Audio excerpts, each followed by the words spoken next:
Coming your way, presented by the show. The leadoff hitter makes his way toward the plate. Hey, what's up guys? Tony here, and this is the much anticipated MLB 12 The Show pitching tutorial. And this can be applied to both Road to the Show as well as, say, single season or franchise mode. So let's get started.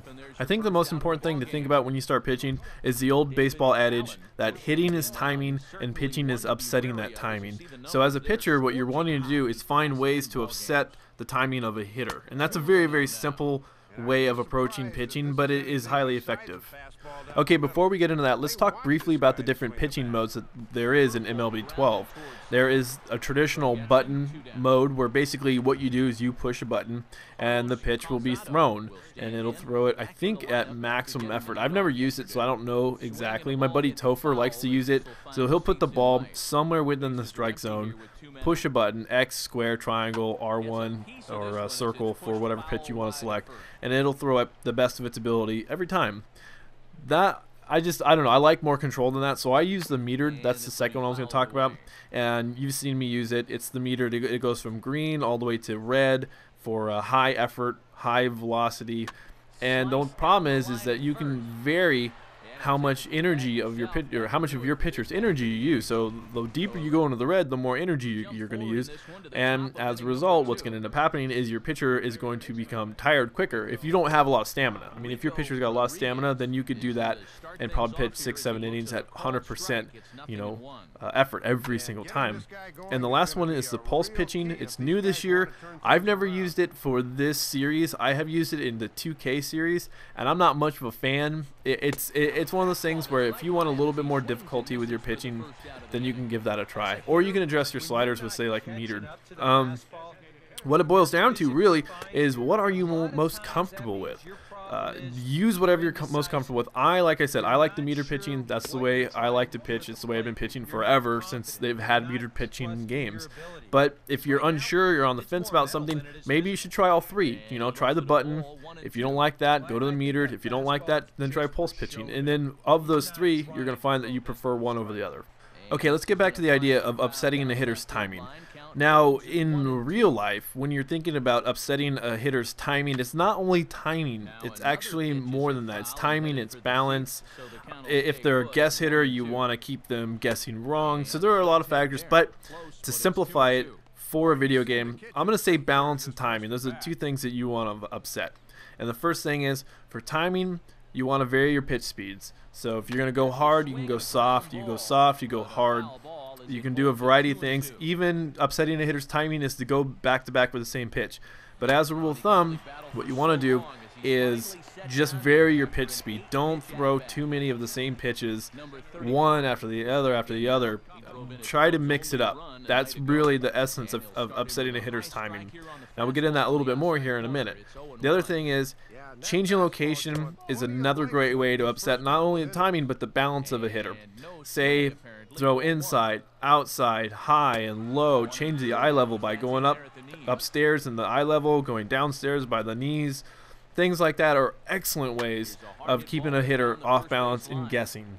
So the next thing to talk about just really quickly is what pitches to use. And that in itself is another choice you have. You can choose several different pitches. I mean, you can choose a knuckleball and screwballs, changeups, curveballs, circle changes, palm balls, 12 to 6 curveballs, sweeping curveballs, sliders, 2-seam fastballs, 4-seam fastballs, cutters. There are a lot of pitches to choose from. You can only choose 5 at the most, but I'm going to take this as if we're doing a Road to the Show character. When you pick your pitcher, pick 3 pitches. A fastball should be one, a breaking pitch should be another, curveball, slider. You can even pick a changeup, maybe like a circle change, because it does have some movement to it. What I prefer to use, I always go 4-seam fastball, slider, curveball, and I really mirror that on myself. That's the pitches I throw. I have a hard time throwing a changeup, so that's kind of like a pitch I don't like to throw in real life. But anyways, those are the pitches. The first 3 are fastball, slider, curveball. Then I'll add in a cutter and last change. Like I said, in real life, I don't really handle a changeup very well. It has to do with the way I throw the ball. So those are the 5 pitches that I'll eventually get with a Road to the Show character. And I think that they work well together. You can do a lot of things with these pitches, and especially if you get pitches like a fastball and a slider, but you get the velocity up high enough, they look like the same thing. and so you can get hitters to swing at balls, say like a slider away to a right-hand hitter. If you bust them in or you're busting them away and you're throwing in that outside corner and they're swinging at it, you can throw a slider that it's gonna run way away from a right-hand hitter, and they'll see fastball and they'll take a hack at it and they'll strike out.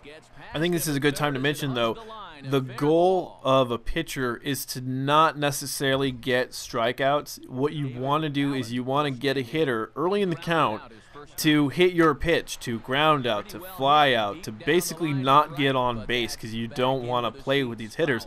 However, if you get a hitter like 1-2, go for the strikeout. It's one more pitch. Why not punch him out? But if you're an 0-0 count, you really want them to hit your pitch. So that should be your goal. Don't try to strike everyone out at first, because you're going to get yourself in hot water. That's really the God's honest truth. So make sure you get these hitters to hit your pitch. And if you get yourself into a situation where you can go for a punch out, then go for it. Okay, let's go ahead and put some of this into practice. What we're going to do is we're going to look at a game that I played recently, and we're going to take a look at some of these batters that I faced, and we're going to take a look at what went right with these batters and then what went wrong and my approach to them. And you guys can take what I did, and if you need help pitching, you can try to put that into your own repertoire, into your own style of pitching, and then throughout your course of playing, you'll probably end up developing your own style. So let's go ahead and take a look at that right now. Okay, let's take a look at the first situation. It's the top of the fourth. There's one out. There's a runner on first and a brand new count. And the order of business is to get a ground ball. So let's go ahead and see how I handled this at bat. Okay, the first pitch I selected is a fastball in. And as you can see, I missed on location, put it over right over the heart of the plate. That should have been hit. Next pitch, I'm going fastball low and away because I want him to put that ball into the ground for that double play, hit it to the right side of the infield to second baseman. And he takes it. So then I'm going to go for the strikeout with a slider away, and he bites on it, so I get the strikeout. Okay, let's take a look at this next situation. This is the top of the fifth. I'm going to start the guy off with a low and in slider for a ball. And what I like to do is every inning, I try to establish a different pitch, first pitch. And then I come across with a fastball because I don't want to go a 2-0 hole, and then he's expecting fastball, so now we got an even count. And I'm going to throw him another fastball, which he's ahead of, and he pulls. Now, this should have been an indication to me, but what I do is it's a mistake. I pick fastball in, which is horrible. He takes it, but I wasn't thinking. He was just over. He was trying to roll over on an outside fastball, and what I did is I threw an inside fastball, which would put his timing perfect. He would have hit the snot of that pitch if it wasn't so inside.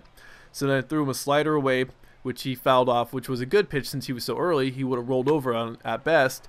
And then I came back in with a fastball.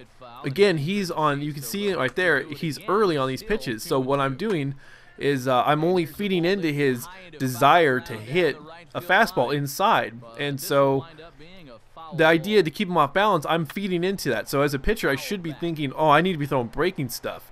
And so what I do is I eventually do wear him down because he gets good timing on that pitch, and then I throw a fastball in, and he can't catch up to it. So no longer his timing slowed down to anticipate a breaking ball, and I was able to blow a fastball by him.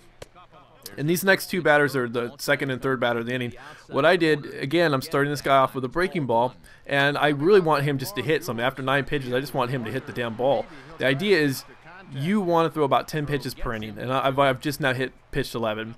This guy, I started him out with a breaking ball here, and you're going to see what happens. So the first 3 batters, I started with breaking balls. The third guy was anticipating breaking ball, and then I dove in disgust. So I made a big mistake there. I shouldn't have done that. Okay, let's take a look at the last situation. It is the top of the 8th. There's one out and a runner on third. Now, this is actually a strikeout situation. This is a situation where pretty much no matter where he hits the ball, as long as it's not to the pitcher, third baseman, or first baseman, the runner's going to score. So what you want to do is you really want to strike this guy out. At best, you want him to hit a ground ball, maybe a fly out. That's not really a big deal. But to be honest, because it's a 2-run game, you want him to strike out. So let's see how I handle this at bat. Okay, as I said, this is a strikeout situation. So what we're going to do is we need to get strike across, fastball away. He fouls that off. He pulls that one. So I know exactly what I want to do next. I want to throw some breaking inside so he's way ahead of it. And so I got a slider in. I miss. What I'm going to do is I'm going to go back to that pitch, slider in. This time, however, I'm going to get pinched. So what I need to do, now I'm down 2-1, what I need to do is get a fastball across. So I'm going to put a fastball kind kind of an outside third. I get a strike call. He should have taken a whack at that, but he didn't. I'm going to go curveball low to try to get him swinging. However, he hangs it, and this is a clear indication of what I want to do next. So he's late on a curveball. We're going to be busting in with a fastball high and tight because of the fact he was so late on that curveball. So there we go. We get a strikeout, and I'm 1 out away from a crisis averted situation. Okay, as you can see, I got out of that situation unscathed. And I pitched 8 innings that game. I think I struck out like 7 or something like that. Anyways, here we go. Just really quick to reiterate, the keys, what I'm going to call keys to successful pitching. You want to keep the hitters off balance, change speed, change the zones. You want to go up in the zone. You want to go down in the zone, in and out, both sides of the plate. You really want to pitch to the corners as much as possible, as much as your pitcher can handle, because you can't keep getting behind hitters. And most important, vary your speeds, vary what pitches you throw from inning to inning. Try not to fall. I mean, everyone's going to fall into a rhythm, but try not to fall in a rhythm because it'll keep batters off balance. So anyways, this is a Tony Miller video, so let's get to some performance points. All right, as you can see, we've got some advancement goals that we need to take care of right now. So what I'm going to do, I kind of dick around with this. I walk it up until I achieve the advancement goal. So I'm going to put a total of 208 points into pitching clutch and then 160 points into bunting. But what I want to basically want to know from you guys, I want to know, did you guys find this helpful, or were you looking for something a little bit more comprehensive, you know, scenario based on scenario, you know, like exactly what to do? These are just good general rules. If you guys want some sort of advanced tutorial, pitch by pitch, maybe like this is what I was thinking, let's see what happens, sort of a freeze frame every pitch of a certain at bat, let me know in the comment section, and I'll be glad to put something together like that. It might take a little bit of time though. But anyways guys, thanks for watching, thanks for subscribing, and I'll talk to you later.